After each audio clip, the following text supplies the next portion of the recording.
Mother, you are no longer allowed near the company, and stay away from the beach mansion too. My son's words cut through the chapel louder than the priest's sermon. For a moment I thought grief had made me hallucinate, but the hush that followed proved I had heard him right. Every eye turned toward me, some in shock, others in pity, most in cold silence. My son stood stiff in his tailored suit, shoulders squared, his voice carrying not sorrow but authority, as if he had come to bury not only his father but me as well. His wife leaned closer, fingers curling around his hand, her expression cool, her lips tightening into a smile meant for me alone. That small nod she gave him was enough to tell everyone this was no slip of the tongue. It was a decision they had made together. I remembered the day she first joined our family, soft-spoken and eager to win approval. Now she looked like a victor staking her claim, while I sat as though I were nothing more than an intruder. The priest hesitated, clearing his throat, but his voice faltered beneath the heavy air. I pressed my palm against the photograph of my husband resting on the stand beside me. His smiling face looked back at me, and I whispered silently for his strength. My hands shook, but I forced myself not to collapse. I wanted to rise, to demand how my son could strip me of the life I had built with his father, yet my voice betrayed me. The whispers of relatives filled the pews, the scrape of shoes on the floor, the sound of my breath breaking apart. My eyes blurred, but I blinked the tears away. I sat frozen, dignity my last defense, as I understood with aching clarity that I was already alone. My husband was gone, and in that single cruel moment, so was the family I thought remained. I heard my daughter-in-law's whisper, low enough for most to miss, but I saw the way her manicured fingers flicked toward the guards at the back of the chapel. They nodded, silent and obedient, as if they had rehearsed this moment.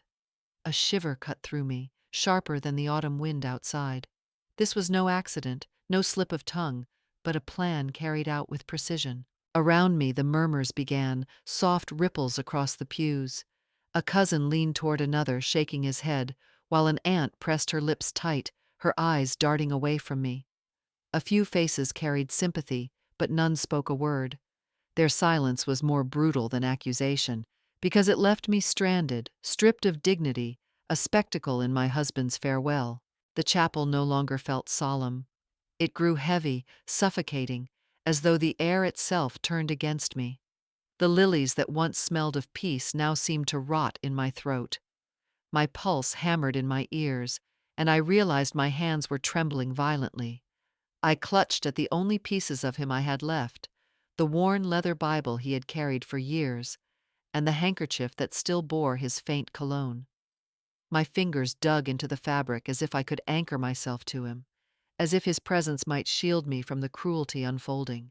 I tried to form words, any words, to protest, to remind them that I had built this life with him, that I had stood beside him through every storm of the market, through nights of calculation and years of sacrifice. But my throat betrayed me, closing tight with grief. No sound came, only the ragged rhythm of my breathing, harsh and unsteady. The priest's voice faltered, his sermon dissolving into uneasy pauses, but no one dared to challenge what had just been declared.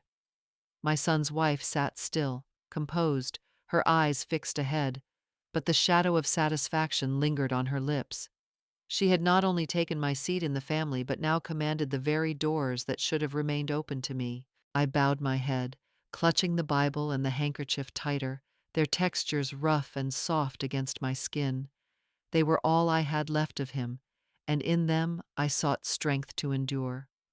My tears threatened to fall, but I blinked them back, for I would not give them the satisfaction of watching me break. Yet deep inside, beneath the silence I forced upon myself, the truth gnawed relentless. In that chapel, surrounded by whispers and stares, I had been cast out before my husband was even laid to rest. If the day comes when I am no longer here, you must hold on to the company at all costs. Never let it fall into the hands of the greedy. My husband's voice returned to me as if he were standing right behind my shoulder, steady and firm, echoing through the hollow ache of my chest. I remembered that night years ago when he had spoken those words. We were sitting in his study, the glow of the desk lamp falling across his tired face, charts and ledgers scattered around us. He had just fended off an aggressive investor who wanted to strip the company bare. He turned to me, eyes weary yet resolute, and said those words, placing his hand over mine. At the time I nodded, not fully grasping the weight of his warning. Now it rang with terrifying clarity. The chapel faded around me, the whispers, the stares, the cruel silence. All I could see was his face, and all I could feel was the trust he had left in me. I clenched the Bible tighter, pressing the handkerchief to my lips, breathing in the faint trace of him. My grief did not lessen, but something inside me shifted. Beneath the sorrow, a spark ignited. They thought I would crumble here, voiceless and humiliated. They thought I would accept exile, that I would let go of everything we had built together. But I had not forgotten his words. I could not betray him now by surrendering to their arrogance. If the company was his legacy, then it was also mine, and I would not allow it to be gambled away for their vanity. My tears dried before they fell. My breathing steadied. I sat straighter, my silence no longer weakness but armor. Around me the room still judged and condemned, yet I no longer felt crushed beneath it. His voice lingered, a vow burned into my mind. From that moment on, grief would no longer be my master. It would be the seed of resolve, and I would let it grow until the day came when they realized the mistake of underestimating me. The casket began its slow descent into the ground, the ropes creaking under the weight, the priest's final blessing hanging in the chilly air. I watched the soil wait like a dark mouth, ready to swallow the man who had been my partner, my anchor, my compass. My fingers clutched the handkerchief tighter, damp with tears I no longer tried to hide. My son did not stay to watch. He turned sharply, his shoulders stiff with pride, his wife at his side. She looped her arm through his, and together they walked away from the gravesite as if they were leaving a business deal they had just secured. Their heads high, their pace steady, they looked like victors, not mourners. The sting of their arrogance burned deeper than the cold wind across the cemetery. I sat still on the folding chair, the grass wet beneath my shoes, the world around me blurring. For a moment the ache in my chest threatened to consume me, but then something shifted. Through the blur of tears I felt a clarity I had not known before. My sorrow had carved out space for something fiercer, colder, sharper. The whispers of family members drifted behind me, some pitying, some condemning, but I no longer bent beneath them. I lifted my chin and looked at the hole in the earth, at the wooden box that carried my husband. I promised him silently that his legacy would not be buried with him. They thought a single declaration could erase me, that humiliation could silence me forever. They believed I would fade quietly into the background, broken and discarded. I pressed the Bible against my chest, closed my eyes, and let the words form where no one could hear them. You think you can erase me with one sentence. Let me show you how wrong you are. After the funeral, I was no longer welcome in the beach mansion. The locks had been changed, the gates guarded by men who did not meet my eyes. I returned once to collect what I could, only to be told I had 1 hour and no more. So I packed quickly, shoving pieces of a life into 2 worn suitcases. The sound of the waves outside the mansion no longer belonged to me. The apartment I moved into was small, an aging building with peeling paint and a faint smell of mildew in the hallways. The elevator rattled each time it climbed, and the neighbors kept their doors closed, glancing only briefly when I passed. Inside my unit the rooms were bare, walls marked with stains, the windows thin enough to let in every gust of wind. I set down the suitcases, and for the first time in years the silence felt crushing, not peaceful. I unpacked slowly, laying the Bible on the nightstand and placing the handkerchief in the drawer. The rest of my possessions seemed pitiful, a scattering of clothes and papers that could never reflect the decades of sacrifice we had poured into our family. I sat at the small kitchen table, its surface scarred and uneven, and stared at my hands. They were rough from years of keeping accounts, helping with paperwork, steadying my husband's trembling fingers when late nights stretched too long. Now those same hands trembled with nothing to do, dismissed as useless by my own child. I pressed my palms together, trying to still the shaking. Memories crashed over me. Nights in the study with my husband, the smell of ink, the sound of him reading figures aloud while I double-checked.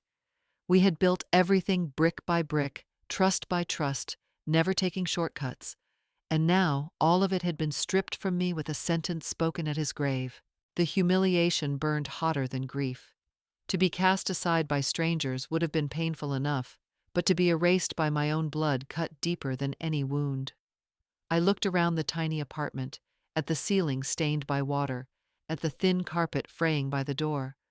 This was what they had reduced me to, from a mansion by the shore to a forgotten corner of the city.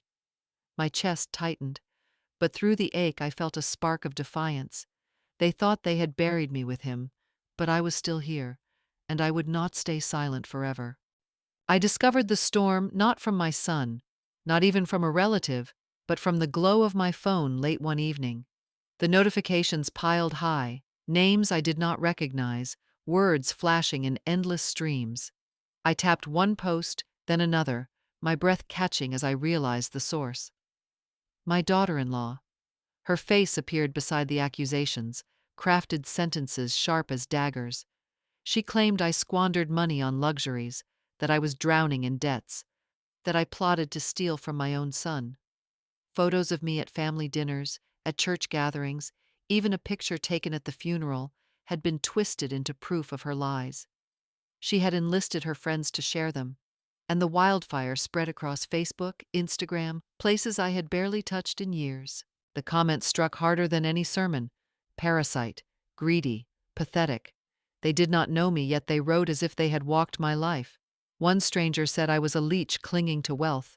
Another wrote that my son was noble for casting me out. I scrolled until my vision blurred, each line carving deeper, until I stopped on one that froze me completely. Useless old woman. 3 words, ordinary and brutal, staring back from the screen. My hands shook violently. The phone rattled against the wooden table, and I had to set it down before it fell. I pressed my palm over my mouth, biting until I tasted iron, forcing the tears back into my eyes. I would not give them that victory, but my body betrayed me, trembling with rage and humiliation. I thought of the years beside my husband, late nights over ledgers, making sure every figure was honest, every decision sound. I had not been useless then. I had been his partner, his confidant, his balance when ambition threatened to carry him too far. Now strangers who had never seen me reduced me to nothing more than a cruel phrase. The apartment seemed smaller, the walls pressing in, the silence ringing loud with their judgment. I closed the phone, shoved it aside, but the words clung to me like smoke, seeping into my lungs. Outside the city roared, uncaring, while I sat in exile. Still, through the burning shame, another fire stirred.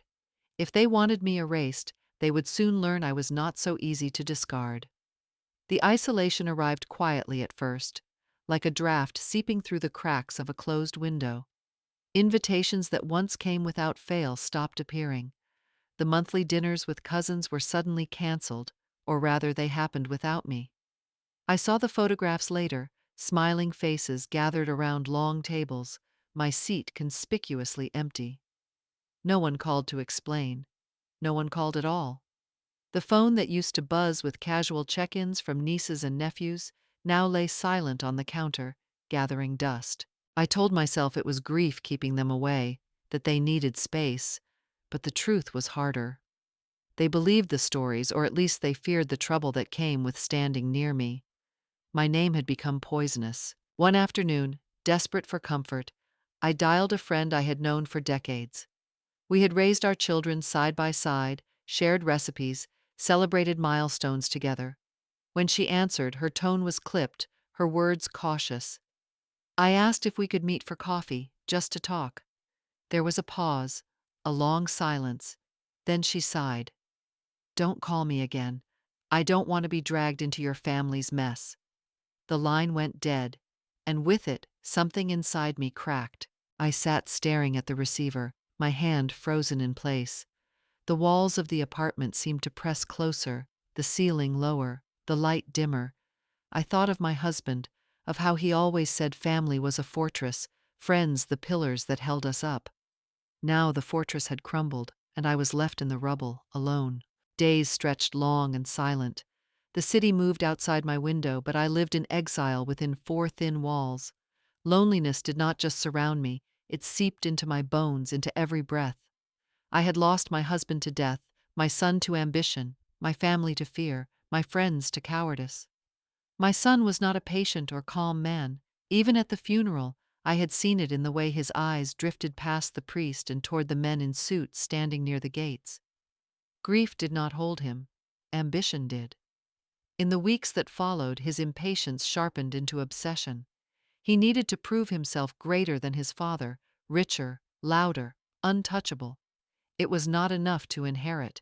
He wanted to conquer. So he turned to his wife's brother, a man whispered about even on Wall Street, a predator in an expensive suit.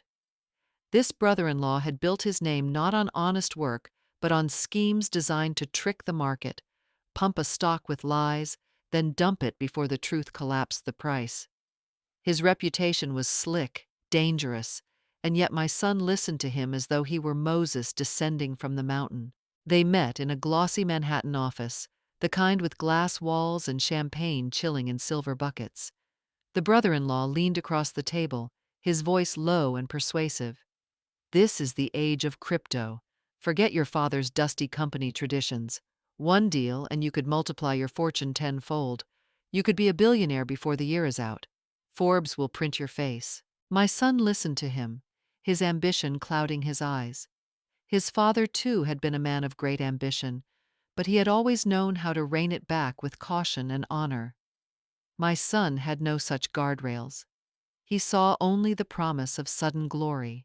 The brother-in-law poured him a drink, crystal glass clinking, and painted a picture of yachts, private jets, magazine covers. My son swallowed it all, the whiskey and the dream together. When he returned home, his voice was electric, his steps quick, his words fevered. He told his wife that soon everyone would see his genius, that the shadow of his father would vanish, that even I would bow to him at last. I was not there in the room, but I did not need to be. The news reached me like a chill under the door, whispers from the few who still dared to pity me. I felt it in my bones. He was stepping onto a path slick with oil, and once he began to run, he would not stop until he fell. He hesitated at first, pacing the living room with restless energy, the proposal from his brother-in-law echoing in his head like a tempting hymn. Numbers swirled in his imagination, yachts, headlines, applause. But somewhere beneath the fever there was still a flicker of doubt. He muttered that perhaps it was too risky, that maybe his father would never have agreed. His wife moved to him like a shadow slipping into place, her hand brushing his arm, her voice low and deliberate. "You must prove you are greater than your father, stronger than your mother. If you don't, they will forever see you as weak, as nothing more than a child born lucky." The words struck him harder than any financial promise. They struck his pride, the place he guarded most fiercely. His jaw tightened, his fists clenched. Memories of board meetings where his father's word was law, of gatherings where his mother was respected, burned in his mind. He had always been the heir, never the leader. And now she was telling him he could change that, that with one bold move he could erase their shadows forever. He turned to her, searching her face for hesitation, but found none. Her eyes gleamed with certainty, with ambition that matched his own, but cut sharper. She did not want a husband who lived under another man's legacy. She wanted a king she could help crown. The doubt inside him cracked. Ambition surged in its place, blinding, intoxicating. He no longer saw risk, only destiny. He would not be remembered as the son of a great man, nor as the child of a mother clinging to the past. He would be remembered as the one who seized the future, who turned whispers of weakness into roars of victory. His wife smiled when she saw the change take hold, her lips curling in triumph. He reached for her hand and gripped it with force, their fingers interlocked like a pact sealed in silence. His eyes blazed, no longer with grief but with raw hunger. She squeezed back, whispering that the world would soon know his name. And in that room, Beneath the golden glow of their wealth, a darker light burned brighter. He was no longer a son mourning his father. He was a man consumed by the need to crush the past, to dethrone both father and mother, and crown himself as the new king. It was late afternoon, the light slanting through my thin curtains when the screen of my phone lit up with an unexpected call. The name on it made my heart leap. My grandchild. I fumbled to answer, my hands clumsy with both surprise and eagerness.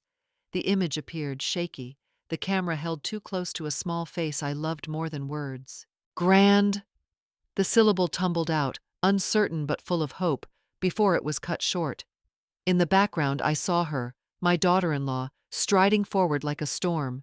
Her hand snatched the device and her voice struck sharper than a slap.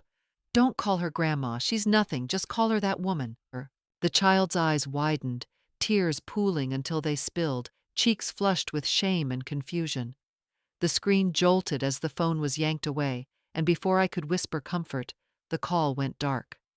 My reflection stared back at me on the blank glass, empty and silent. For a moment I could not breathe. My chest constricted, a vice tightening until I thought I would collapse. I pressed the phone against my heart, as if it might carry the warmth of that fleeting face, as if it could anchor the bond I had just seen torn apart. But the silence that followed was absolute, louder than any accusation. It was one thing to be rejected by my son. His cruelty had cut deep enough. But to be erased from my grandchild's life, to be demoted from grandmother to nothing more than that woman, that pierced deeper than any betrayal.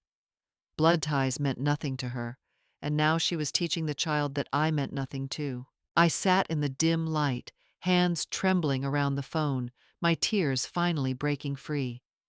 Each drop seared as it fell, not only for the child's confusion, but for the theft of something sacred. They were not content with casting me out of the house, or the company, or the family name. Now they were stripping me from the heart of a child who should have known me as love, not shame. While sorting through the remnants of a life I once thought secure, I opened a small wooden box tucked deep in the back of my closet. Inside, among yellowed letters and faded photographs, lay an USB. I recognized it immediately, the one my husband always carried in his briefcase. My heart thudded as I slid it into the old laptop, the screen flickering to life as if it too had been waiting. Files appeared, orderly as he had always kept them. Numbers, reports, contracts, all the familiar artifacts of his discipline. But one folder glowed in my eyes, labeled simply, "To the lawyer." With trembling hands I clicked. A single email waited, written in his precise style. "Do not let my son lay his hands on schemes of manipulation. He will destroy the company. If the company should ever fall into crisis, only my wife will have the clarity to save it." I pressed my palm to my lips, stifling a sob. The words blurred as tears filled my eyes. He had known. He had seen the flaw in our son, the impatience, the hunger for shortcuts. And he had left this, not just for the lawyer, but for me. Proof, trust, a testament that I was not invisible, not expendable. In his eyes, I had been the guardian of all he built. The USB grew warm in my grip as I clutched it like a relic, more sacred than gold. It was more than evidence. It was a weapon forged by love and foresight. If they tried to erase me, this would be the key to reclaiming what was mine, what was ours. I whispered his name into the dim apartment, as though he could hear. "Thank you for believing when no one else does. Thank you for leaving me strength when I feel stripped bare." My tears fell freely now, not only for grief, but for resolve. The battle was no longer only about humiliation, it was about protecting his legacy. I slid the USB back into its case and held it to my chest. Alone in that shabby room, surrounded by silence, I felt for the first time that I was not entirely abandoned. He had left me a lifeline, and I would not let it slip away. I went to my son with the USB clutched in my hand, the printed email folded neatly in my purse. My heart hammered with every step, yet I forced myself forward. When he finally stood before me in his office, surrounded by the glow of screens and the hum of machines, I saw not my son, but a stranger shaped by greed. His tie was loosened, his eyes bloodshot, but his posture radiated arrogance. I laid the paper on his desk. My voice trembled, but I made it steady with will. The company your father built was meant to safeguard his name, to pass down honor to the next generation, not to be destroyed by cheap schemes that fool the market for a moment and collapse the next. He read the words, his jaw tightening, then shoved the paper back toward me. He rose from his chair, the veins in his neck straining, his voice raw with fury. Father is dead. That time is over. This is the age of crypto, of men who dare to risk everything and win. If you cannot understand that, then get out of my way. Get out of my life. The force of his words struck harder than any blow. For a heartbeat I staggered inside, my chest hollow, but I would not collapse before him. I studied him in silence, the boy I had cradled, the man my husband once dreamed he would become. What I saw now chilled me. His hunger was no longer for success, but for power, blind and unrestrained. My fingers closed around the USB until it dug into my skin. I felt the sting, welcomed it, for it kept me rooted. My grief slowly hardened, transforming in that moment. No longer soft sorrow, but cold resolve. His words had cut away the last ties of illusion. I lifted my gaze, my tears gone, my eyes sharpening into steel. He shouted still, demanding my departure, but I no longer heard only anger. I heard desperation, the frantic cry of a man already sliding toward ruin. I turned without a word, the sound of my heels sharp against the polished floor. Behind me he cursed, his voice echoing through the sterile office. Yet within me the silence grew firm, solid, a foundation rising. My pain had shifted. It would no longer be the weight that crushed me. It would be the weapon I carried. I walked out of the office, my hand clenched so tightly around the USB that the edges bit into my skin. The city lights blurred through my tears, but my steps did not falter. On the crowded street I whispered into the night, my voice barely audible yet steady. My love, I will not let your legacy be buried by greed. They may dismiss me, but I will fight for what we built. Meanwhile, in that glass tower I had just left, my son moved with a feverish energy. Papers lay scattered across the conference table, bankers and lawyers circling him like vultures sensing profit. He signed without hesitation, each stroke of his pen louder than reason. Mortgages, loans, contracts, all binding, all reckless. He pledged the beach mansion, the last symbol of our family's peace, as collateral. To him, it was not risk but triumph. His eyes gleamed with a manic light, convinced that crypto would crown him king. I imagined the scene as I rode the subway back to my apartment, the USB heavy in my purse like a hidden blade. Every tunnel we passed through echoed with the memory of my husband's warning. Only you will have the clarity to save it. I pressed my hand over the purse, vowing I would not let his faith die in vain. Back in the tower, as champagne flutes clinked and promises of fortune swirled, not everyone celebrated. In the corner of the room stood a man my husband had trusted for years, a junior executive who had once called him mentor. He watched as my son scrawled his name across the final page, his own hands curling into fists. His eyes betrayed the fear he dared not voice. He knew these papers were not steps toward glory, but toward collapse. He said nothing that day, but the worry carved deep lines across his face.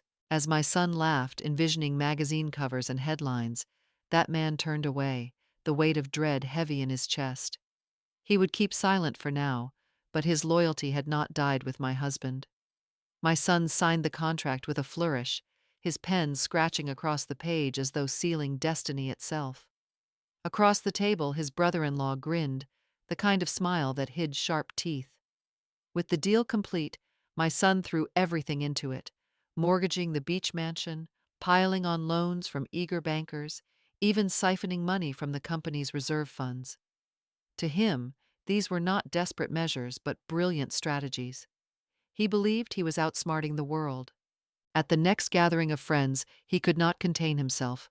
Glasses clinked, laughter rang, and he stood tall in the center, voice booming with pride.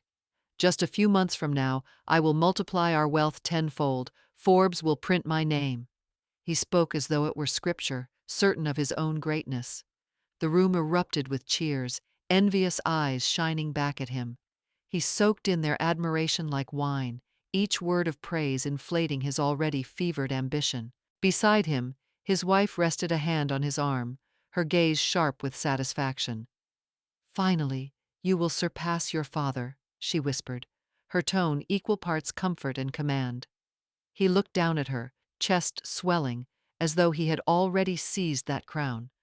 The past, his father's caution, my warnings, the family's legacy, was nothing but dust in his eyes. The mansion that once held family dinners and quiet sunsets now stood as collateral on a gamble. The company that had taken decades to build became a piggy bank for his vanity. Yet he smiled wider, convinced the future bent to his will. Around him they toasted, blind to the cliff's edge beneath his feet. The headlines broke like thunder across every news channel. U.S. Securities and Exchange Commission launches investigation into crypto scheme. Reporters camped outside banks, chasing rumors of manipulation, of shadow trades and fraudulent pumps. My son's name was not yet printed in bold, but it lingered between the lines, implied in every whisper. The market reacted instantly. Stocks that had once been steady began to plummet, the company's ticker flashing red on every screen. The empire my husband built brick by brick was now sinking under the weight of reckless greed. Shareholders panicked. Phones rang off the hook at headquarters, demands for explanations piling higher than the stacks of contracts my son had signed. Some tried to sell their shares before the collapse, others begged for reassurances that no one could give. The boardroom, once filled with calm deliberation, became a storm of shouting voices. Through it all, my son insisted it was temporary, that the market would bounce back, that this was just fear. His words rang hollow, and still he repeated them like a chant, as though volume could transform lies into truth. In the hallways, employees whispered in clusters, voices low but heavy. "If the old boss were alive," one murmured, "this never would have happened." Another nodded grimly, remembering the man who had valued integrity over spectacle. The younger staff, who had never worked under my husband, listened with wide eyes. They understood for the first time that the foundation of the company had not been brilliance alone, but discipline and trust. Now both were gone. I read the papers in my small apartment, the ink smudging beneath my trembling fingers. Each line confirmed what my husband had feared. The prophecy hidden in his email was unfolding before me. My chest ached, not just with sorrow but with fury. He had warned against this path. He had trusted me to hold the line, and now the world could see what happened when that warning was ignored. The mansion was mortgaged, the company's reserves drained, and yet my son smiled for the cameras, pretending control. But cracks spread behind the facade. Bankers began to retreat. Partners grew cold. The empire was crumbling, and the sound of its fall was carried in every headline. I closed the paper and pressed the USB to my chest. The time for silence was ending. The sell-off began like a slow leak, then turned into a flood. Small shareholders, terrified of the headlines and rumors, dumped their stock at any price they could get. The company's ticker bled red, day after day, until confidence all but vanished. Every corridor at headquarters hummed with panic, yet my son strode through as though nothing could touch him. He carried himself like a king, blind to the crumbling throne beneath his feet. A crisis meeting was called, the boardroom packed with directors whose patience had worn thin. Papers rustled, voices clashed, the atmosphere thick with tension.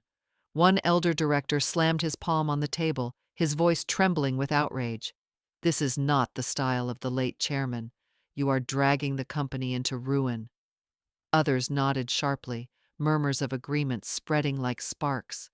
Their eyes bore into my son, demanding answers he could not give. He rose from his chair with a fury that shook the room.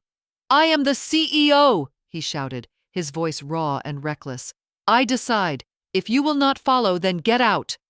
The words cracked through the air like a whip. For a heartbeat, silence held the room, stunned and heavy. Then chaos erupted, gasps, protests, the scraping of chairs as directors leaned forward in disbelief. But he was not finished. In his obsession, he went further, issuing immediate dismissals. The names he called were not random. They were the senior managers, the men and women who had stood with my husband for decades, who still carried his values of honor and caution. Loyalists, guardians of tradition, he stripped them out with a single sweep. Security was summoned, and men who had once guided the company were escorted from the building like criminals. Their faces were grim, some lined with sorrow, others burning with indignation.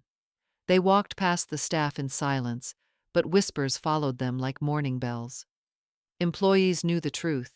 These were not failures being punished, but voices of conscience silenced.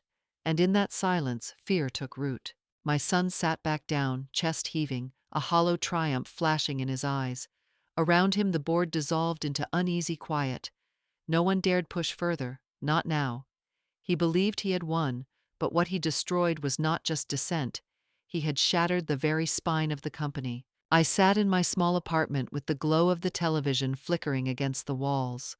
The news ran without mercy, red charts cutting down further each hour, headlines about the SEC investigation piling up like stones on my chest. My eyes followed the lines as they fell lower and lower, each dip pulling me back to the nights I once spent beside my husband when the markets turned rough. Back then, he always had a plan. Now I could only watch my son repeat every mistake we had feared. I spread the papers across my table, my handwriting covering every inch. I wrote down every price drop, every report, every name of shareholders rushing to sell. I circled details, drew arrows, tried to see the shape of the storm. My hand did not tremble anymore. Each mark steadied me. It was as if he was beside me, guiding my pen, reminding me not to lose focus. My chest still ached, but behind the ache there was a steady flame.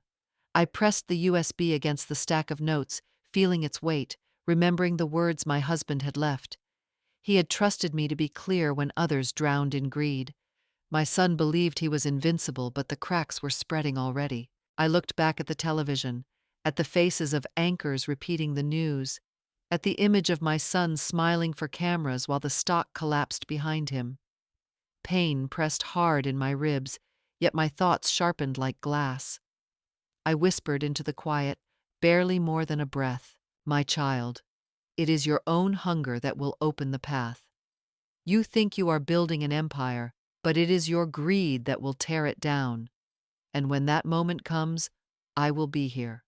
I will take back what belongs to this family." I closed my notebook slowly, set the pen aside, and leaned back in the chair. Outside, the wind rattled the thin windows. Inside, I let the silence grow. It was not the silence of defeat, but the silence before the turn of the tide. I watched the news replay my son's smiling face, his voice bold as he told reporters everything was under control. He walked like a man who had already won, shoulders high, laughter booming in the boardroom.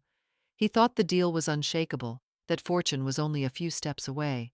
Yet behind his bravado, there were cracks. I knew because whispers reached me, small pieces of truth floating through the noise. That night, I heard of the messages between him and his brother-in-law.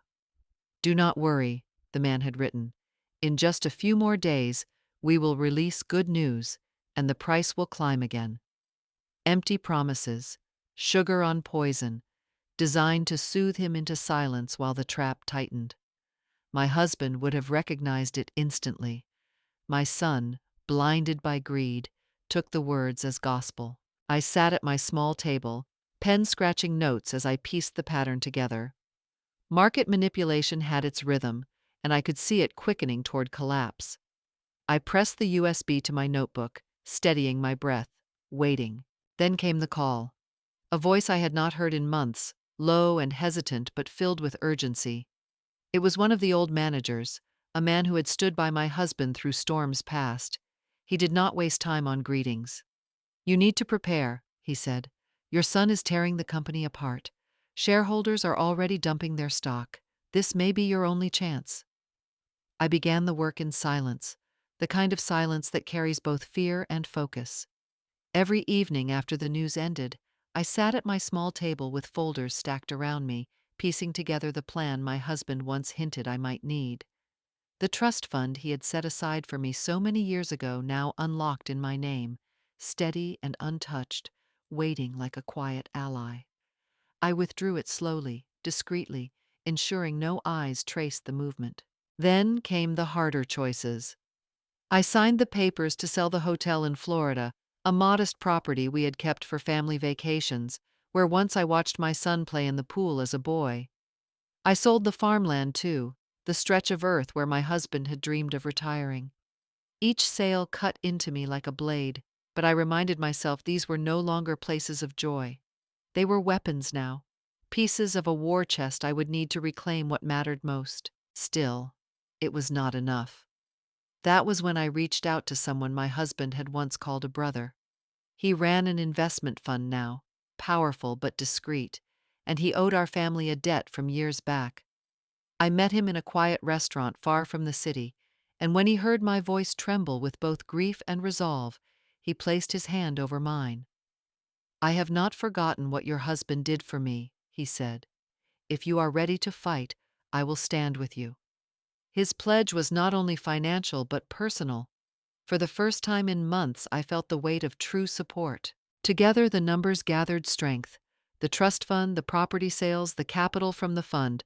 When I counted, the total stood at $500 million, enough not just to defend but to strike. I knew better than to rush directly. If I appeared openly, my son would turn every weapon against me. So I designed the move through a shell, a group of companies layered like veils. Quietly, methodically, they would begin buying shares from the frightened shareholders, the ones fleeing before the storm. Each transaction small enough to be overlooked, yet together forming a tide. The morning the headlines broke, I felt the air change. Every network carried the same story. Scandal rocks the market. Crypto manipulation under fire. The company's name scrolled beneath in red, its stock plunging lower than it had ever fallen. I sat with my notebook open, pen in hand, watching the chart nosedive. The time we had waited for was finally here. By noon, the calls began. My lawyer leaned close across the table in a quiet office we had rented under another name. He spoke low, careful. "The largest outside shareholder is panicking. They want out at any cost. If you move quickly, you can take the block." My pulse raced, but I kept my face steady. I signed the documents as if I had done so 1,000 times before, my hand firm, my heart pounding. The papers slid back across the polished desk, stamped, sealed. Just like that, a vast portion of the company was in my hands. I closed my eyes for a moment, feeling the weight shift inside me. For months I had been the exile, the widow dismissed as irrelevant. Now I sat with power quietly gathering, invisible but undeniable. I thought of my husband, of the way he had trusted me more than anyone else to understand the rhythms of the market, to stand calm when others panicked. I felt his presence in that room, steadying me, whispering that I had done right. My lawyer leaned in again, his voice barely above a whisper. "One more step. That is all it will take. With one final strike, you will not just be a shareholder, you will be the controlling owner." His words rang like a bell, sharp and clear. I sat quietly at the edge of the crowded room, my presence unnoticed among the rows of polished chairs. My son strode in as if the room belonged to him, chin high, eyes burning with the same reckless fire that had consumed him for months. He tapped the microphone, the sound sharp, then spread his arms with the confidence of a showman. "Just trust me," he declared, his voice booming against the glass walls. "In only a few months, this company will be at the very top of the crypto market." He smiled wide, soaking in the silence as though it were applause. I scanned the faces around the long table. Some directors avoided his eyes, their shoulders heavy with doubt. A few shook their heads almost imperceptibly, but none dared speak. The fear of being dismissed, of being cast out like the loyal managers before them, silenced their tongues. They sat rigid, pretending to agree while their hearts churned. My chest tightened as I watched him. It was the same boy I once carried in my arms, now intoxicated by power and blinded by illusions. He believed the louder he spoke, the truer his words became. The room, however, told another story. I could see the unease in their clenched jaws, the nervous tapping of pens against paper, the way some glanced at their phones as though waiting for escape. I kept my eyes steady, my hands resting calmly over the papers in my lap. They did not yet know what I carried. The room plunged into sudden darkness, a sharp gasp cutting through the silence. For a breath, only the hum of the air system filled the space. Then the massive screen at the front flickered to life. White letters glowed against black, the words unmistakable. If the company falls into the hands of the greedy, only my wife will have the clarity to save it. The voice of my husband, preserved in writing, spoke louder in that moment than any living man. Chairs scraped as directors leaned forward, their eyes wide, the weight of the message pressing down like a verdict. My son stood frozen, color draining from his face. His mouth opened as if to protest, but no words came. The arrogance that had carried him into the room vanished, leaving only the raw outline of fear. The doors opened with a soft click. My lawyer entered, his steps calm, deliberate. In his hands he carried the thick folder of contracts, each stamped, each binding.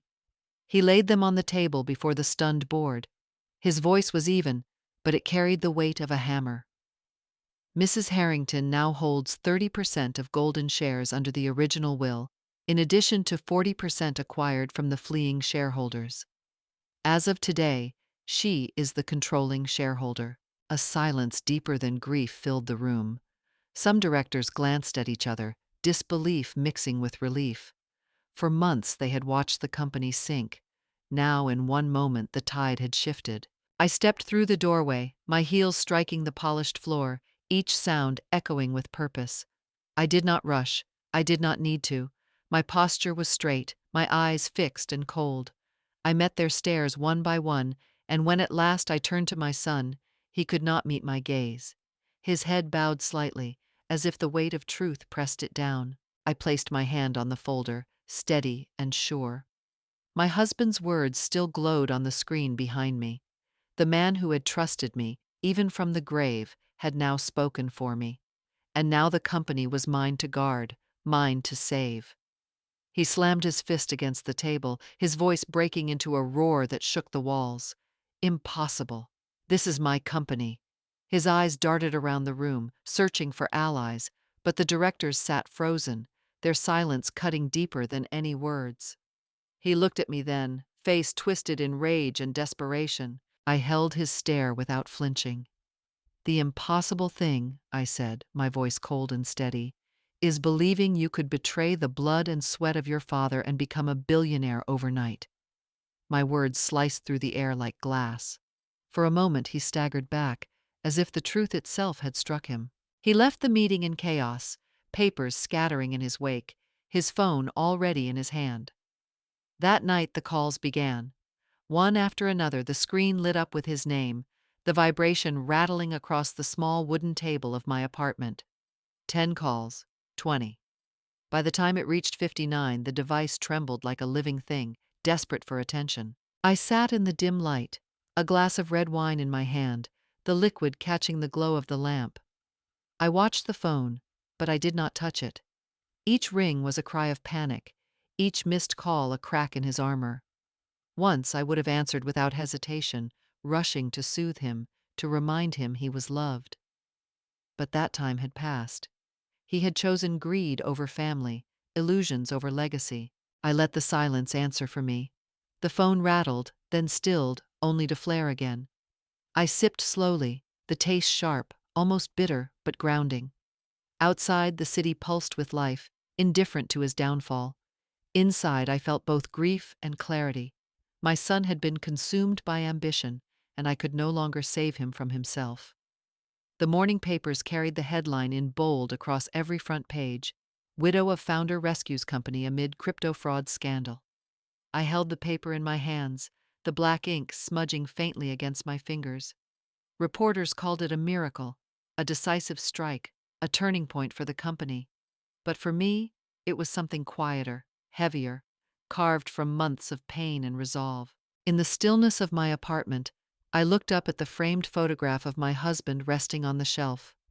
His steady gaze, forever frozen in that portrait, seemed to meet mine. My throat tightened, my eyes burning. I whispered into the silence, my voice trembling but sure.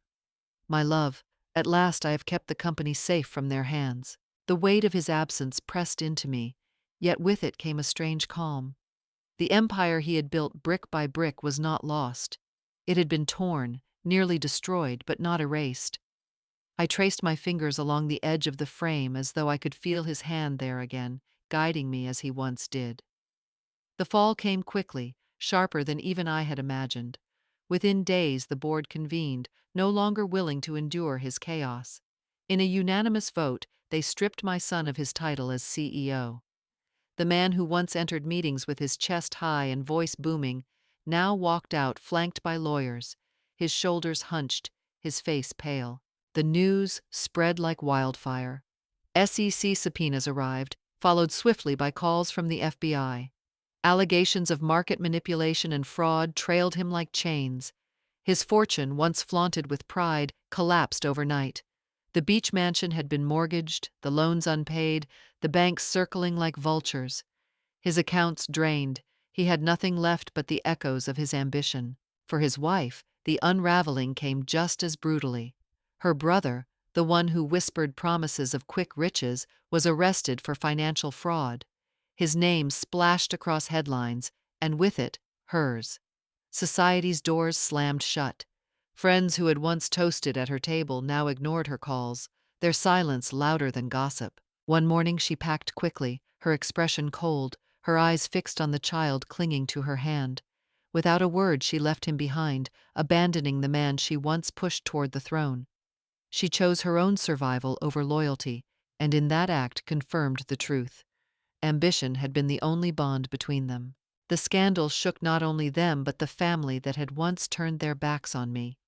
Cousins, aunts, uncles who had whispered that I was weak now kept their distance from the wreckage, fearful of being dragged down. In hushed tones they admitted what they had denied for months. She was the one who saved the legacy. She was the one who kept the company alive. I did not gloat. I simply watched from my quiet apartment, the chaos of their downfall flashing across television screens. What they had sown had come back to them, swift and merciless. For me, it was not triumph, but justice, and justice, though late, had finally arrived. I never returned to the beach mansion. Its walls, though grand, were poisoned by memories of betrayal. Instead, I chose a small house by the shore, modest in size but full of light. I painted the walls myself, placed fresh flowers by the windows, and filled the rooms with the sound of the sea. It was not wealth that I wanted, but peace. And here I found it. Taking the reins of the company did not mean chaining myself to greed or power. I led with the same discipline my husband had once taught, but I no longer measured success only in numbers.